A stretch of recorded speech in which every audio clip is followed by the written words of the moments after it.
লগে দূৰ হয়ে গেল সকল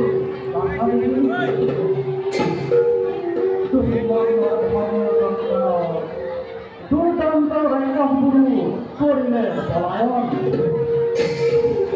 নিশ্চয় দুশ্মন ৰয়েছিয়া নিজ ৰাজ্যলৈ ঘূৰি যাবলৈ বিচাৰিব অনুমতি কিন্তু সমুন্দৰা কেনেকৈ বিদায় দিম মই মোৰ চেনেহৰ আই সমুন্দৰা নাই নাই এই বিষয়ে